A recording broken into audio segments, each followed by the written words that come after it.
ଟୁକୁନା କୁଆଡ଼େ ଯାଇଛି ଔଷଧ ପକେଇବାକୁ ଯାଇଛି, ଆଇଲେ ତା ରାତିରେ ଭିଡ଼ିଓଟା ଛାଡ଼ା ହେବ ସେ କ'ଣ କରୁଛି କ'ଣ ନାହିଁ।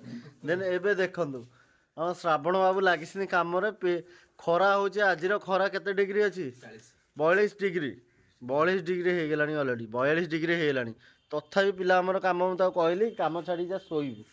ଏ କହୁଛି ନା ମାଲ ଟିକେ ମାରିକି ଶୋଇବି। ମାଲ ମାନେ ସିଏ ଜାଣିଛି ତ, କହିହେବନି ଖୋଲାଖୋଲି କଥା। ଆମେ ଯେହେତୁ ମୁଁ ମୁସଲିମ, ଆମେ ସେ ଭକ୍ତ ନାହିଁ। ସାର୍ ମାନେ ଜାଣିଛନ୍ତି ଡଙ୍କ ପାଣି ପିଇବା ଲୋକ ଏମାନେ ସବୁ।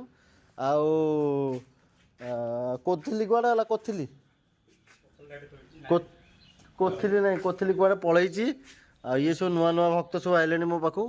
ଇଏ ଗୋଟେ ଭକ୍ତ, ସିଏ ଗୋଟେ ଭକ୍ତ। କୋଥିଲି କୁଆଡ଼େ ଗଲା, ଚମ୍ପେଇ କୁଆଡ଼େ ଗଲା, କିଏ ନାହାନ୍ତି।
ବର୍ତ୍ତମାନ ଆମ ଶ୍ରାବଣ କାମ ରେଡ଼ି ହେଲାଣି।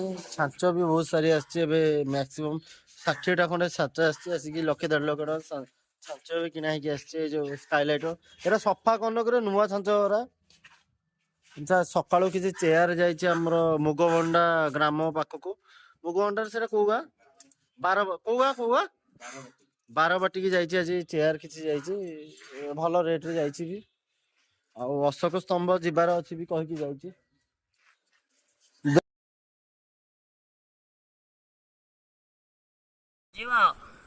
ମଦ ଟିକେ ରଖିଦ ପିଇବୁ, ଆଡେ ଚୋଟେ କାମୁଡି ଦବୁ। ସେ କାମୁଡିବା ପୂର୍ବରୁ ତାକୁ ଏନେ ନମ୍ବେଇକି ଧରୁ, ଭଲ ମାଂସ ହେଇଛି।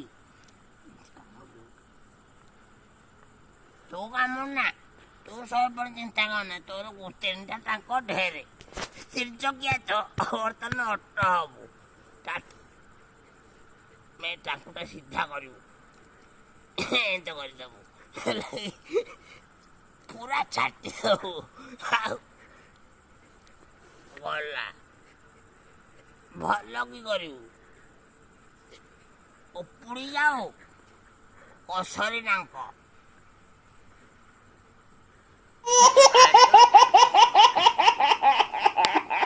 ପୋଢ଼ ବାଡ଼ିଆ ଖାଉଛି, ହାଣିଦେବା କିରେ, ହାଣିଲେ ଚାପଡ଼ ଫାପଡ଼।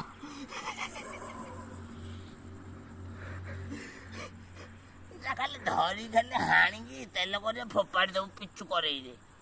ସେ ଗଲା ଝୋଳ ହେଇକି ସକାଳକୁ ଥିବ ରେଡ଼ି ହେଇକି ପୁଣା ହେଇକି ଚୋବେଇବ। ଯିଏ ଯେମିତି ଆସେ ଚୋବେଇବ, କାନକୁ ଚୋବେଇବ, ଟାଙ୍କୁକୁ ଧରିକି ଚୋବେଇବ।